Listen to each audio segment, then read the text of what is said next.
শনিবার সকালে বিধাননগরের mayor Krishna Chakraborty word থেকে শুরু হয়েছে রাজ্য সরকারের আমরা পাড়া আমরা সমাধান প্রকল্পের কাজ।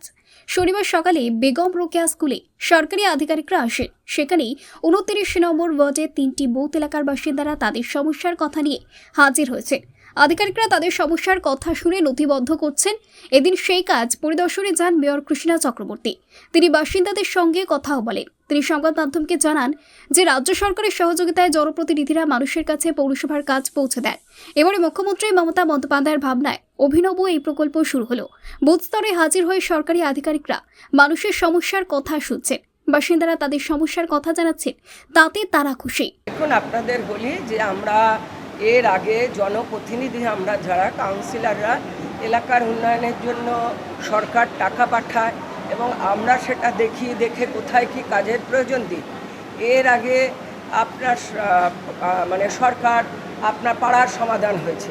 এবারে অভিনবত্ব আমাদের যে সরকারের মুখ্যমন্ত্রী তিনি বললেন না, এবারে যে বুথগুলোতে মানুষ ভোট দেয়, তারা ভোট দেয় কিসের জন্য? তারা দেয় আমার এলাকার যে আমাদের প্রয়োজনে যে কাজগুলো, সে কাজগুলো যেন সম্পূর্ণ হয়। তাই আমার পাড়া আমার সমাধান, যে বুথে যে ভোটার তার এপিক কার্ড নিয়ে সেই নাম্বারটা দিয়ে তাদের কি কাজ, তারা এসে দলবদ্ধভাবে সেই কাজটা দিচ্ছে। দেওয়ার পর এখানকার যারা অফিসাররা বসে আছে, সরকারি প্রতিনিধিরা, তারা সেই কাজটাকে নিচ্ছে। নেওয়ার পরে আগে ছিল 16টা প্রজেক্ট, এখন আরও 2টো প্রজেক্ট তার সঙ্গে অ্যাড হয়েছে। একটা হচ্ছে রাস্তা আর একটা হচ্ছে আদার্স, আপনার যেগুলো প্রয়োজন। আপনি ভোটার, আপনার প্রয়োজন, আপনার সমস্যা, আপনার এলাকা, আপনার পাড়া, আপনি নিজে সমাধান করবেন।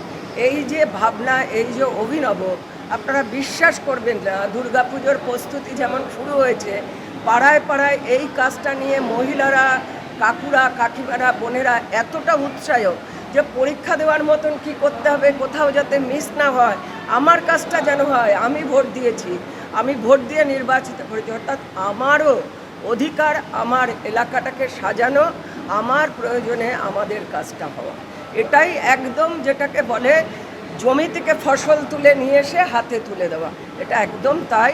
এবং আমি বাংলার মাননীয় মুখ্যমন্ত্রীকে ধন্যবাদ দেব যে আপনি যেভাবে মানুষের কাছে ঘরে ঘরে এলাকায় এবং বুথে যারা ভোট দিয়েছে তাদের সমস্যাটাকে আপনি মাথায় নিয়ে সে কাজগুলো মানুষের কাছে তাদের মাধ্যমে কাজটাকে এলাকায় পৌঁছে দিচ্ছেন। এটা বড় একটা কাজ এবং বড় মনের, এবং সত্যিকারের ভোটাররা আজকে খুশি।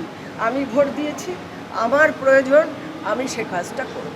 না, এটা তো একদম সরাসরি মানুষের কাছে পৌঁছে যাওয়া, উপকার তো হবেই।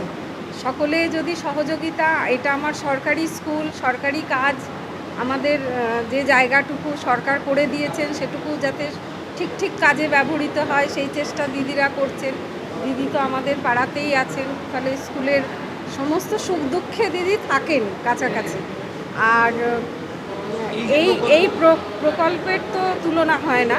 সাধারণ মানুষের কাছে সরাসরি পৌঁছে যাওয়ার এর চেয়ে ভালো রাস্তা বোধহয় আর। ব্যুরো রিপোর্ট, জজবা 24 বাংলা।